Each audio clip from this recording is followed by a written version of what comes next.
Hello student, आज हम लोग फिर मिल रहे हैं कुछ जानने के लिए, कुछ सीखने के लिए।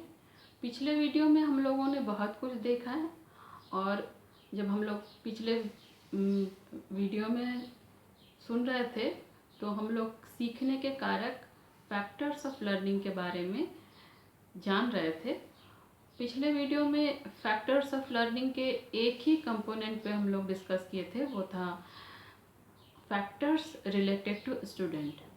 आज हम लोग कुछ अन्य फैक्टर्स पे डिस्कस करेंगे।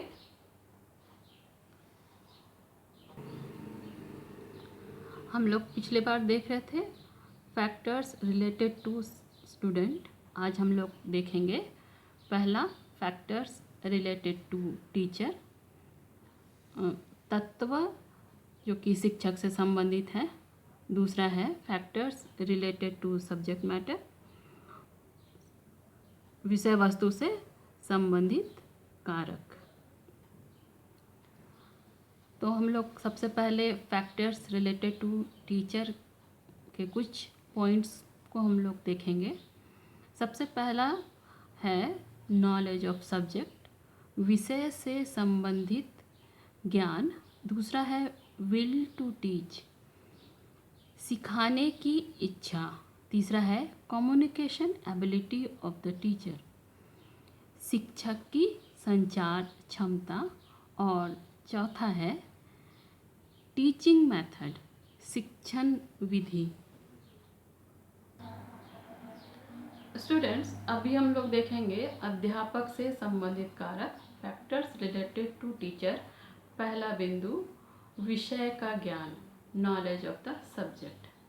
एक शिक्षक के पास जितना विषय का ज्ञान होगा, जितना अनुभव होगा उसके ज्ञान से संबंधित, उसकी योग्यता से संबंधित, वह उसी के समान वो अपने सिखाने के लिए प्रभावित साबित होगा।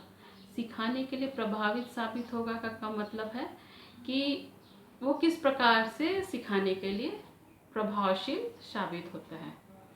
जैसे वो बहुत ही अच्छा अपने विषय वस्तु पे पकड़ रखता है जो भी वो सीखा है। मान लीजिए एक विज्ञान का शिक्षक है, एक हिस्ट्री का शिक्षक है, एक भूगोल का शिक्षक है। वो अपने विषय पे जितना पारंगत होगा, जितना उसे अपने विषय से संबंधित गहराई से ज्ञान होगा, वो उतनी गहराई से अपने सिखाने वाले बच्चे को या अपने छात्र छात्राओं स्टूडेंट्स को उसी प्रकार से, उसी गहराई से वो उसको सिखाएगा, जानेगा।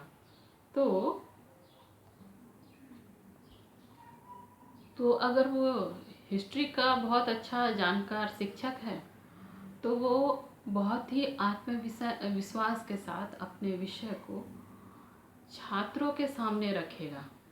ये आत्मविश्वास से जब वो रखता है तो वो कहीं ना कहीं बहुत ही प्रभावी रूप से छात्रों को सीखने के लिए मोटिवेट करता है और छात्र उस विषय वस्तु को बहुत ही अच्छे तरीके से समझते हैं। जैसे अगर हम एक उदाहरण के रूप में इसको हम देख सकते हैं, मान लिया जाए एक भूगोल का शिक्षक जो अपने विषय के ऊपर बहुत ज़्यादा जानकारी रखता है, विषय में गहन अध्ययन किया हुआ है, वो उसको अपने लाइफ में उस प्रकार से जीता है जिस प्रकार से एक नेचुरल हैबिटेट में हो, उस प्रकार से वो जीता है। तो वो उस भूगोल के विषय को किसी भी रूप में वो चेंज कर सकता है। वो जब भी भूगोल पढ़ा रहा होगा तो उसमें अपना जान फूंक सकता है और उसको रियलिटी में बदल सकता है। एक ग्लोब उसके सामने जब रहेगा तो वो उसको एक रियल के पृथ्वी बनाने की उसके पास सामर्थ्य रहेगी और वो उसको उसी प्रकार से बच्चों के सम्मुख पेश करेगा, बच्चों के सामने उपस्थित करेगा और वो उसको बहुत ही अच्छे ढंग से बच्चों को सिखाएगा। जब इस प्रकार से वो बच्चों को उस प्रकार से सिखाएगा, एक ग्लोब को पृथ्वी के रूप में बच्चों के सामने उपस्थित कर देगा, और उस प्रकार से सिखाएगा तो वाकई आप देखिएगा कि बच्चे उस सिखाने वाली विधि से अत्यधिक प्रभावित हो जाएंगे और बहुत ही अच्छे तरीके से सीखेंगे। दूसरा है सिखाने की इच्छा, will to learn. Will to learn कहने का मतलब एक शिक्षक के पास सिखाने की कितनी इच्छा है। अब अगर आज के दौर पे आप देखिएगा, समाज में, हमारे सोसाइटी में कहीं पर भी देखिए, एक टीचर का समाज में क्या पोजीशन है, क्या स्थिति है। पोजीशन अगर आप देखिएगा एक टीचर का, तो पहले से, पुराने ज़माने से अभी का स्थिति काफ़ी बदल गया है। क्यों बदल गया है? पहले शिक्षकों को पेमेंट के नाम पे कुछ भी दिया नहीं जाता था और अभी पेमेंट के नाम पे बहुत कुछ दिया जाता है। 6th पे स्केल है, 7th पे स्केल है, शिक्षकों को दिया जाता है। लेकिन बहुत बार इतना होने के बावजूद शिक्षक के पास सिखाने की इच्छा नहीं रहती है। यहाँ पे शिक्षक के पास सिखाने की जितनी इच्छा रहेगी, उतना अच्छे तरीके से, उतने प्रभावी तरीके से वो बच्चों को सिखा पाएगा। सिखाने की इच्छा होनी चाहिए एक शिक्षक के पास। अब ये किस प्रकार से होनी चाहिए? जैसे अगर बच्चे को सिखाया जा रहा है तो वो पूरे अपनी इच्छा शक्ति से सिखाए, मन से सिखाए, रुचि लेकर के सिखाए, प्रभावशाली रूप से सिखाए, अत्यधिक इंटरेस्ट लेकर के सिखाए, तो बात बन सकता है। अभी जैसे मैं पहले बोल रही थी कि पहले के ज़माने में शिक्षक सिखाते थे बच्चों को, तो उस ज़माने में पेमेंट कम मिलता था और फिर भी शिक्षक बहुत अच्छे तरीके से सिखाते थे। वो इसलिए सिखाते थे क्योंकि उनकी काफ़ी इच्छा रहती थी कि हम जब बच्चों को सिखा रहे हैं तो इसलिए सिखा रहे हैं ताकि उस बालक में काफ़ी अच्छा, बेहतर बदलाव लाया जा सके। जबकि आज के समय में जो शिक्षक के पास गुण है, क्वालिटी है, कि वो केवल मात्र एक फॉर्मेलिटी के तौर पे बच्चों को सिखाता है और केवल मासिक वेतन लेता है। लेकिन जब वो अपने अंदर उस इच्छा को प्रभावी रूप से डेवलप कर लेता है, बढ़ा लेता है और तब वो सिखाता है, तो इसका बहुत ही बड़ा परिवर्तन बालकों में देखने को मिलता है। इसके आगे हम लोग देखेंगे शिक्षक की संचार क्षमता, communication ability of teacher. Communication ability of teacher कहने का अर्थ क्या है? शिक्षक की संचार क्षमता, इसका अर्थ है जब भी एक शिक्षक बताता है, बोलता है, तो वो किस रूप में अपनी बातों को छात्रों के सामने प्रकट कर रहा है। क्या वो व्यर्थ की बातों को स्टूडेंट के सामने प्रकट कर रहा है या उन बातों को प्रकट कर रहा है जो कि वाकई में पढ़ाने से संबंधित है, वो जिस विषय को पढ़ा रहा है, डील कर रहा है, उससे संबंधित है। अगर वो उस विषय से संबंधित है तो भी इस बात पे निर्भर करता है, सबसे पहला, कि विषय वस्तु जो पढ़ा रहा है वो किस रूप में स्टूडेंट के सामने उपस्थित कर रहा है। किस रूप में उपस्थित कर रहा है का अर्थ है, क्या वो स्पष्ट रूप में पढ़ाने वाली बातों को बता रहा है, जो बताए जा रही बातें हैं वो स्पष्ट रूप में बच्चों के सामने रख रहा है। स्पष्ट रूप में कहने का अर्थ है, क्या वो उसकी जो भाषा है वो स्पष्ट रूप से बच्चे उस भाषा को समझ पा रहे हैं, और अगर वो समझ पा रहे हैं तो वाकई में बच्चे उस बात को बहुत ही अधिक गहराई से लेंगे। यहाँ एक बात गौर करने की है कि जब बच्चा उस बात को गहराई से ले रहा है तो इसके लिए शिक्षक की जो भाषा है या बोलने की वर्तनी जो है वो काफ़ी स्पष्ट होनी चाहिए। शिक्षक को एक और भी काम करना चाहिए जब वो पढ़ा रहा होता है। तो पहली बात कि वो पढ़ाते हुए अपनी बातों को स्पष्ट रूप से रखे, शब्द वो उस बच्चों के सामने रखे जो कि बच्चों के लिए अंडरस्टेबल हो, ग्राह्य हो, तभी वो बच्चे उस बताई जाने वाली बातों को बहुत ही अच्छे तरीके से समझेंगे, जानेंगे, एक्सेप्ट करेंगे और उस बताए हुए बातों को जो शिक्षक बता रहा है उसके लिए रिएक्ट भी करेंगे। जो भी शिक्षक बात बोल रहा है वो कंप्लीट हो, आधा सेंटेंस बोले और दूसरे सेंटेंस में चले गए, ऐसी क्रिया शिक्षक के साथ नहीं होनी चाहिए। ऐसी बातें शिक्षक के साथ नहीं होनी चाहिए। जो भी बोल रहा हो वो पूरे वाक्यों और शुद्ध वाक्य और स्पष्ट सुनने वाले और स्पष्ट बातों के अनुसार हो। एक कॉन्सेप्ट खत्म होने के बाद ही शिक्षक को दूसरे कॉन्सेप्ट में हो जानी चाहिए। ऐसा अधिकतर बार देखा गया है कि जब शिक्षक किसी कॉन्सेप्ट को पढ़ा रहा होता है तो वो कॉन्सेप्ट बच्चा पूरी तरह से ना ही सुना होता है और ना ही समझा होता है, तुरंत ही शिक्षक अपना फेस बदल लेते हैं और दूसरे कॉन्सेप्ट में चले जाते हैं। इससे क्या होता है, बच्चे के पास जो उस विषय से संबंधित बातें पूरी रीति से आनी चाहिए, वो उस विषय से संबंधित बातें पूरी रीति से नहीं जा पाती हैं और अचानक से जो बदलाव होता है, कॉन्सेप्ट जो शिक्षक बदल लेता है, वो कॉन्सेप्ट बदल लेने के बाद वो शिक्षक को वो बात जब वो बदलता है तो वो बच्चा उस बात से हट करके जल्दी से दूसरे कॉन्सेप्ट पर नहीं जा पाता है। इसलिए वो इस तरह से बच्चा उस बात को ठीक तरीके से नहीं समझ पाता है। चौथा है शिक्षण विधि, मेथड ऑफ टीचिंग। शिक्षक जब सिखा रहा होता है तो ये बात काफ़ी प्रभावशील होती है कि शिक्षक जिस बात को सिखा रहा हो वो कितना प्रभावशाली है, या फिर कह सकते हैं किस तरह से वो प्रभावी रूप से सिखा रहा हो, या वो किस प्रभावी विधि को उपयोग करके वो अपने कक्ष को, क्लासरूम को इंगेज किया हुआ है। इसका सीधा संबंध अधिगम प्रक्रिया या लर्निंग प्रोसेस से है।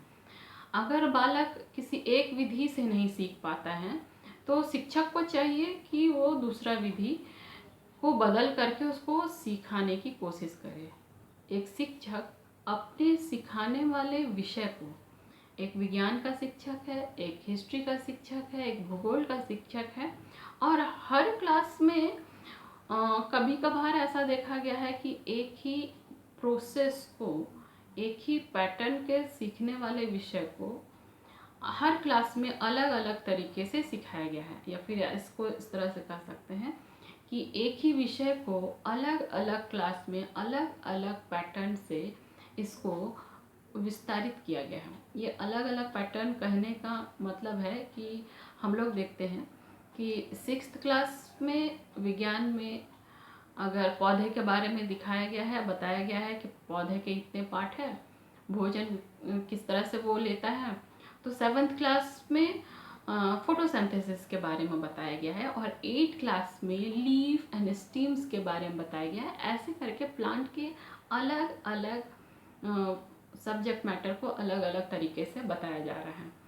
अब जब इस तरह से है तो शिक्षक को उसको बताने के लिए किन किन विधियों का प्रयोग क्लासरूम के अंदर कर रहा है, किन किन विधि का, अगर वो उसी विधि का प्रयोग कर रहा है जो 6th क्लास के लिए किया, और उसी विधि का प्रयोग 7th क्लास के लिए, और उसी विधि का प्रयोग 8th क्लास के लिए किया, तो ये एक समान हो जाएगा और इससे बच्चे नहीं जान पाएंगे। अगर हम इसी चीज़ को देखें कि अगर एक साइंस का टीचर 7th क्लास को पढ़ा रहा है और एक ही विषय में जब उसको 4 सब चैप्टर पढ़ाने हैं और उन 4 चैप्टर को वो एक ही विधि से पढ़ाता है, तो बच्चे उसकी बात को नहीं समझेंगे और जबकि अगर इसी रीति से उसको हर 4 चैप्टर को अलग अलग विधियों से बताता है तो उसको वो अलग तरीके से सीख पाएंगे। जैसे एक एग्जाम्पल के और भी एक एग्जाम्पल बताना चाहूँगी जिससे आप और भी क्लियर हो सकते हैं। मान लीजिए एक क्लास में 4 चैप्टर हैं, एक टीचर आता है और मात्र एक पिक्चर दिखा करके बच्चों को क्लास इंगेज करने की कोशिश करता है और बच्चे उस चैप्टर को अच्छे तरीके से सीख भी जाते हैं। नेक्स्ट चैप्टर में आता है जब टीचर फिर से एक पिक्चर लेके आता है और फिर से सिखाता है और मे भी हम फिर ये मान लेते हैं कि बच्चा फिर से सीख जाएगा। लेकिन अगर थर्ड चैप्टर में भी शिक्षक यही काम करता है तो बच्चे शायद उदासीन हो जाएंगे और नहीं सीखेंगे। इसके बदले अगर शिक्षक पहले चैप्टर में चित्र दिखाता है, पिक्चर दिखाता है और सेकंड चैप्टर जब वो पढ़ाता है तो कोई डेमोन्स्ट्रेट करके दिखाता है, कोई प्रयोग करके दिखाता है और उसके आगे जाता है तो शायद वो प्रयोग करे, शायद वो चित्र दिखाए या शायद वो दोनों कॉम्बिनेशन करके दिखाए। मतलब अपने सिखाने की जो विधि है उसको बदल दे तो बच्चा बहुत जल्दी एक्सेप्ट करता है। अगर शिक्षक इस तरह से काम करता है तो ये बहुत ही अधिक प्रभावशाली हो जाता है, एक तरह से वैज्ञानिक रूप से सिखाता है टीचर, तो ये बहुत ही अच्छा तरीका रहता है। तो अगर हम लोग शिक्षण विधि में देखेंगे तो बच्चा बहुत अधिकतर करके सीखता है, निरीक्षण के द्वारा दिखता है, ऑब्जर्वेशन करके सीखता है, प्रयोग से सीखता है और बहुत बार खेल खेल करके सीखता है। तो शिक्षक सीखता है तो शिक्षण विधि ये कहा जाता है। आगे हम लोग देखेंगे 5वां नंबर इंफॉर्मेशनल फीडबैक, सूचनात्मक पुनर्निवेशन। 6ठा नंबर बिहेवियर ऑफ टीचर, शिक्षक का व्यवहार। और 7वां number level of adjustment and mental health, अध्यापक का मानसिक स्वास्थ्य एवं संचार। तो अभी हम लोग देखेंगे 5वां नंबर सूचनात्मक पुनर्निवेशन या इंफॉर्मेशनल फीडबैक। इसको हम लोग इस रूप में भी देख सकते हैं। हम लोग स्टूडेंट को जितनी भी सूचना दिए हैं उसके बारे में स्टूडेंट्स को फीडबैक देना या उसके बारे में स्टूडेंट को बताना कि जितना भी अभी तक हम लोग सूचना दिए हैं उसके बारे में आपकी क्या राय है, स्टूडेंट्स की क्या राय है।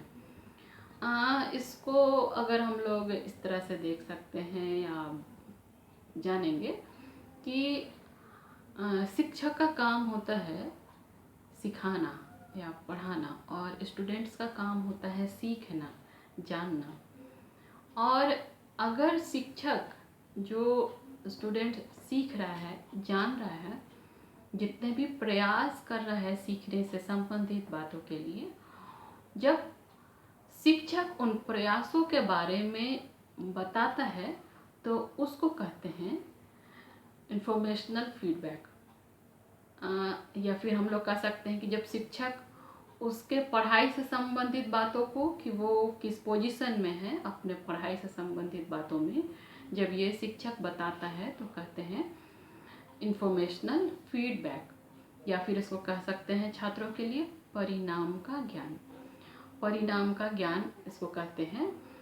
ये कह सकते हैं कि शिक्षा के मनोवैज्ञानिकों की आम सहमति है कि जब भी विद्यार्थी किसी विषय को या पाठ को सीखने के लिए उसके द्वारा जो भी काम कर रहा है उससे अवगत कराया जाता है या बालकों को बताया जाता है, तो उससे उस जो भी बच्चा कहीं भी किसी दिशा में गलत की ओर जा रहा है या गलती कर रहा है, या फिर कह सकते हैं कि बच्चा उस विषय को नहीं समझ पा रहा है या नहीं जान पा रहा है या उत्तर उसका गलत हो रहा है, सीखने के बाद भी कहीं ना कहीं गलत हो रहा है, तो शिक्षक उसको मौका देता है कि वो अपनी गलती को सुधार सके और जब ये मौका शिक्षक एक स्टूडेंट को देता है तो स्टूडेंट्स अपनी गलती को सुधार के उस बात को बहुत ही जल्दी से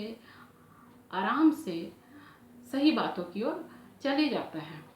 तो इस तरह से बच्चा बहुत ही अच्छे तरीके से सीख पाता है। अगर बच्चा, बहुत बार ऐसा होता है कि शिक्षक नहीं बताता है बच्चे को कि आपकी गलती कहाँ है कहाँ नहीं है। बहुत बार ऐसे स्कूलों में देखा भी जाता है कि शिक्षक किन्हीं कारणों से उनको नहीं बताते हैं, वर्ष के अंत में बताते हैं। तो जब इस तरह की क्रिया होती हैं तो बच्चों को अपने सीखे गए ज्ञान का कहाँ गलती हो रहा है कहाँ गलती नहीं हो रहा है इस ज्ञान के बारे में जानकारी नहीं होता है। तो बालक अपनी गलती को सुधार नहीं पाता है और अचानक से जब वो लास्ट में चले जाता है, लास्ट एग्ज़ाम में चले जाता है और उसको अपनी गलती का एहसास नहीं होता, तो वो वही क्रिया को करता है जो वो पहले से गलत सीखा होता है। तो इस तरह से हम लोग देख सकते हैं कि फीडबैक नहीं मिला है तो बच्चों में इसका गलत प्रभाव होता है और वो सीखता भी बहुत धीरे से है। और अगर उसको फीडबैक मिला होता है तो वो सीखता भी जल्दी है, आराम से सीखता है। आगे 6 नंबर है बिहेवियर ऑफ टीचर, शिक्षक का व्यवहार। अब हम लोग इसमें देखते हैं कि शिक्षक का व्यवहार जितना ही अच्छा होगा उतना ही अच्छा वो पढ़ा सकेगा, प्रभावशाली होगा। या फिर कह सकते हैं कि सिखाने की प्रक्रिया में शिक्षक का व्यवहार सबसे ज़्यादा महत्वपूर्ण साबित हुआ है। शिक्षक कैसे बोलता है, कैसे व्यवहार करता है, उसके विचार क्या है, इसका बच्चों पे बहुत ही अधिक प्रभाव पड़ता है। और बहुत बार स्टूडेंट्स अपने शिक्षक को देख करके उस जैसा बनने का प्रयास करता है। अगर शिक्षक बहुत अच्छा है, बहुत ही अच्छे कपड़े पहनता है, वो बहुत ही अच्छे तरीके से बोलता है, अन्य लोगों के साथ बहुत ही अच्छे तरीके से बात व्यवहार करता है और स्टूडेंट्स को प्यार करता है, एक अच्छा शिक्षक का भूमिका अगर एक शिक्षक निभाता है तो वो स्टूडेंट जो है वो अपने शिक्षक के अनुसार बनने का प्रयास करता है, उसके अनुसार रहने का प्रयास करता है, उसको फॉलो करता है। एक शिक्षक को अपना आइडियल मान करके अपने जीवन को उस अनुसार से चलाने की कोशिश करता है और उसी अनुसार से करने की रीति में वो बहुत ही अच्छे रीति से सीखने का प्रयास करता है। और इस तरह से देखा जाए तो एक अध्यापक का व्यवहार बच्चों को सिखाने के लिए बहुत ही प्रभावशाली साबित होता है।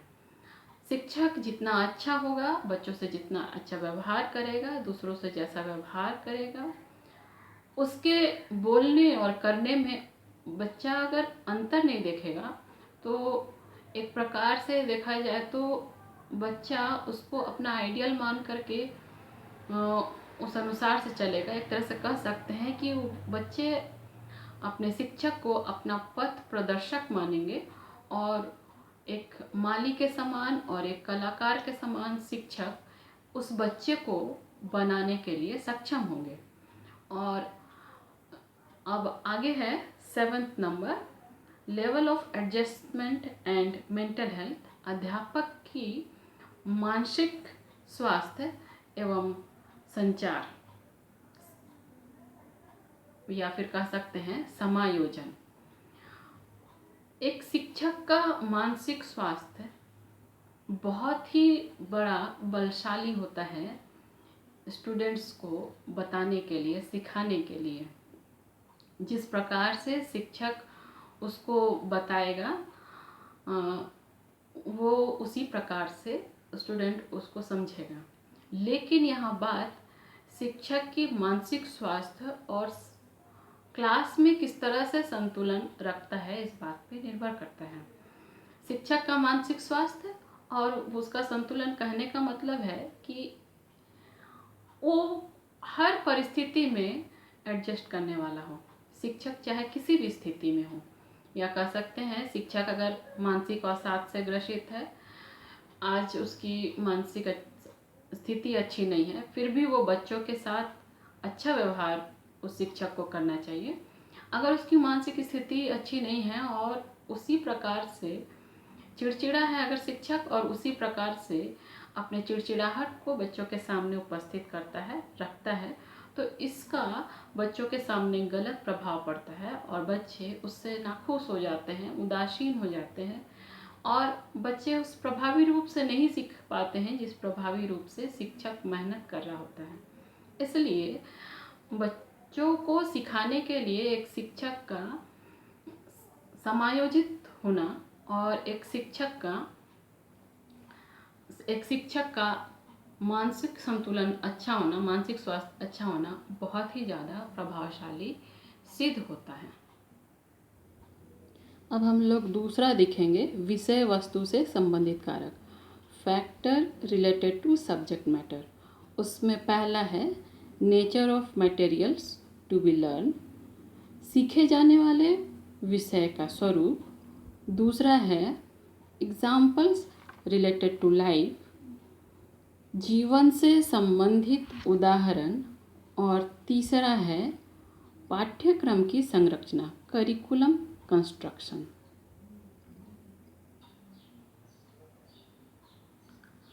अभी हम लोग दूसरे फैक्टर पे जाएंगे, विषय वस्तु से संबंधित कारक, factors related to subject matter. उसमें पहला देखेंगे विषय वस्तु की प्रकृति या फिर सीखे जाने वाले विषय का स्वरूप, nature of materials to be learn और नेचर ऑफ सब्जेक्ट मैटर। बच्चे सीखते हैं, इसका सबसे बड़ा कारण ये होता है कि सीखने वाले विषय वस्तु क्या है, किस चीज़ को सीख रहे हैं, विषय वस्तु का स्वरूप क्या है, और वो उसके समय के लिए कितना मनोवैज्ञानिक रूप से उचित है और कितने अच्छे और प्रभावी ढंग से वो विषय वस्तु उसके लिए लाभदायक सिद्ध होगा, ये इस बात पे डिपेंड करता है। अगर हम लोग देखेंगे विषय वस्तु की प्रकृति बालक के लिए कितना उचित है, तो 3 बातों पे बहुत ही अच्छे तरीके से ध्यान दिया जा सकता है। सबसे पहला है विषय की सार्थकता, मीनिंगफुलनेस ऑफ द मटेरियल। दूसरा है विषय की लंबाई, लेंथ ऑफ मटेरियल। और तीसरा है विषय का कठिनाई स्तर, अगर इसको देखें difficulty level of the material. हम लोग इस तीनों बिंदु पे विषय वस्तु की प्रकृति को जानने के लिए ध्यान देंगे। सबसे पहला है विषय की सार्थकता। जो भी बच्चा सीख रहा है उस विषय की सार्थकता या मीनिंगफुल वो विषय उस बच्चे के लाइफ से कितना ज़्यादा जुड़ा हुआ है। जितना ज़्यादा वो विषय वस्तु उस बच्चे के लाइफ से जुड़ा हुआ रहेगा, उतना ही ज़्यादा प्रभावशाली से वो बच्चा उस बात को सीख पाएगा। दूसरा है विषय की लंबाई, length of material. Length of material मतलब वो सीखने वाले जो विषय वस्तु हैं उसका लंबाई उस बालक के लिए कितना ज़्यादा है। अगर बच्चा का उम्र, एक बालक का उम्र कम है, तो वो बालक कितने प्रभावशाली ढंग से कितनी बड़ी वस्तु को सीख पाएगा, ये उस विषय वस्तु के ऊपर निर्भर करता है। कम है तो वो छोटी बात को और आसान वाली बातों को सीख पाएगा, और ज़्यादा है तो थोड़े लंबे और उसके उम्र के हिसाब से लंबाई वाली बातों को बहुत ही आराम से वो सीख जाएगा। मतलब एक बालक की आयु पे उसको सीखने वाली विषय वस्तु की लंबाई डिपेंड करती है कि वो उसको आसानी से सीख पाए। तीसरा है विषय का कठिनाई स्तर, difficulty level of the material. कठिनाई स्तर जितना भी ज़्यादा या कम होगा उसका सीधा प्रभाव बच्चे के सीखने से संबंधित है। अगर कठिनाई स्तर बहुत ही कम होगा, आराम से सीखे जाने वाले विषय वस्तु होंगे, उसको स्टूडेंट बहुत ही आराम से और बहुत ही जल्दी सीख पाएगा।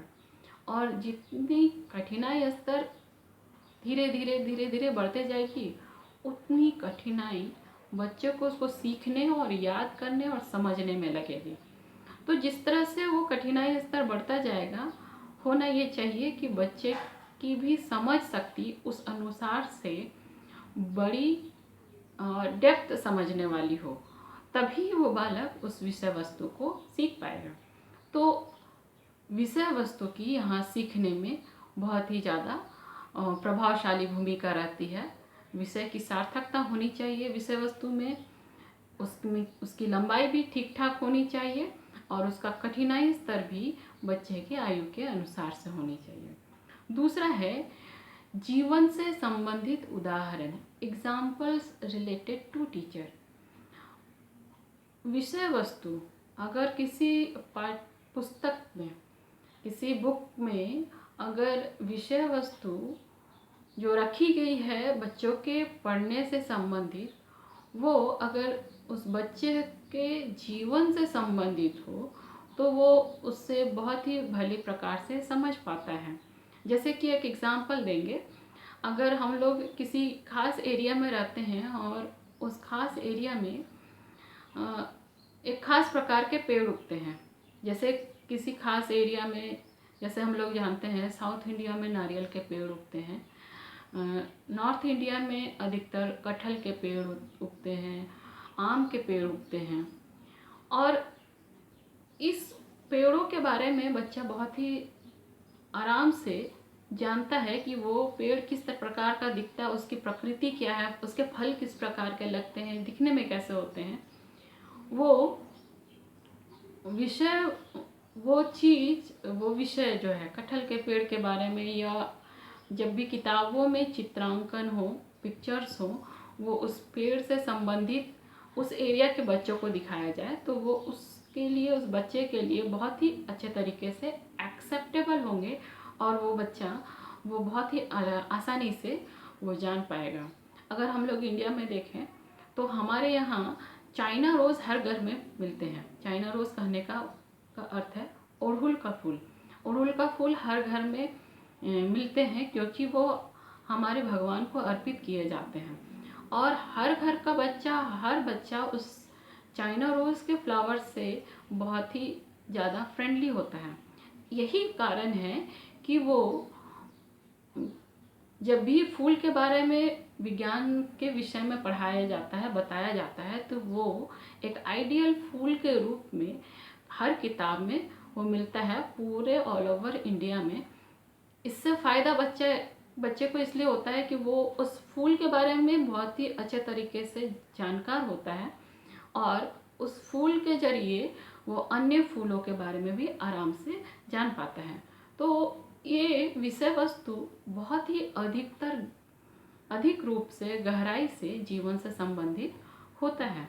नेक्स्ट होता है पाठ्यक्रम की संरचना या करिकुलम कंस्ट्रक्शन। जब भी पाठ्य वस्तु बनाया जाता है, विषय वस्तु बनाया जाता है, चैप्टर में उन बातों को रखना चाहिए जो कि बच्चों को कठिन बात को सिखाने के लिए सरल से ले जाए। सरल से कहने का मतलब पहले इजी बात को सिखाए, इजी कॉन्सेप्ट बच्चों के सामने रखे और नेक्स्ट कॉन्सेप्ट जो रहे उस लेवल से थोड़ा हाई रहे, और उसके बाद थर्ड लेवल जो रहे वो सेकंड लेवल से थोड़ा हाई रहे और फोर्थ लेवल जो रहे वो उससे हाई रहे। और ऐसे करते करते धीरे धीरे धीरे धीरे उसका लेवल जो है वो हाई करता जाए। तो ये जो लेवल जो वो बता रहा है वो होना चाहिए चाइल्ड सेंटर और लाइफ से रिलेटेड होना चाहिए और इस प्रकार से उसमें बात होनी चाहिए। और फिर आगे है next factors of subject matter में अभी हम लोगों ने देखा 4th नंबर करिकुलम कंस्ट्रक्शन, 5वां है प्रीवियस लर्निंग पूर्व अधिगम, और 6ठा है difficulty level of different subject विभिन्न विषयों में कठिनाई स्तर। अभी आगे हम लोग देखेंगे पूर्व अधिगम, प्रीवियस लर्निंग। अगर बच्चे को अच्छे तरीके से जानकारी देना है तो पाठ्य वस्तु में वो बातें रहनी चाहिए, सब्जेक्ट मैटर में वो बातें रहनी चाहिए जिसको वो बच्चा पहले से सीखा हुआ है और अब हमें नया बात सिखाना है। ये इससे क्या होता है कि हम लोग बच्चे को या एक शिक्षक बच्चे को पूर्व ज्ञान या प्रीवियस लर्निंग से न्यू नॉलेज की ओर ले जाने में उसको सहायता होती है। तो जो सब्जेक्ट मैटर है वो बहुत ही अधिक रीति से बच्चे को सिखाने के लिए इफ़ेक्टिव रहती है। इससे उसका जो नॉलेज, बच्चे का जो नॉलेज बेस है वो बहुत ही ज़्यादा ब्रॉड हो जाता है, बहुत ज़्यादा एरिया कवर कर लेता है और जो भी वो उसके पास नॉलेज होता है उसका जो प्रोसेस, नॉलेज गेनिंग करने का प्रोसेस होता है और उसको डेवलप करने का और उसको स्प्रेड करने का जो बच्चे में प्रोसेस होता है वो बहुत ही अच्छे तरीके से चलने लगता है। और उसके आगे नेक्स्ट है विभिन्न विषयों में कठिनाई स्तर, difficulty level of subject matter. अगर हम लोग देखेंगे तो हर विषय का कठिनाई स्तर अलग अलग होता है।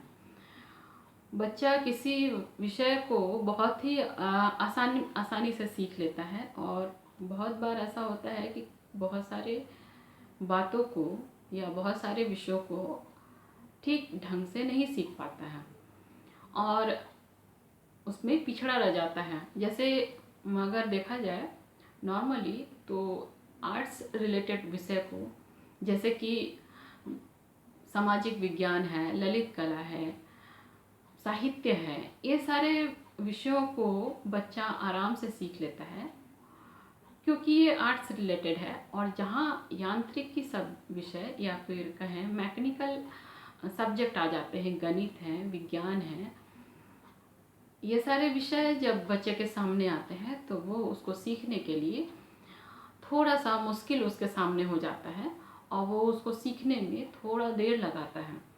ये विषय वस्तु के कठिनाई स्तर बहुत ही अधिक रूप में स्टूडेंट्स को प्रभावित करते हैं। तो इस विषय वस्तु के कठिनाई स्तर को कम करने के लिए ऐसा होता है विषय वस्तु में कि वो विषय वस्तु थोड़े थोड़े गैप में दिए जाते हैं।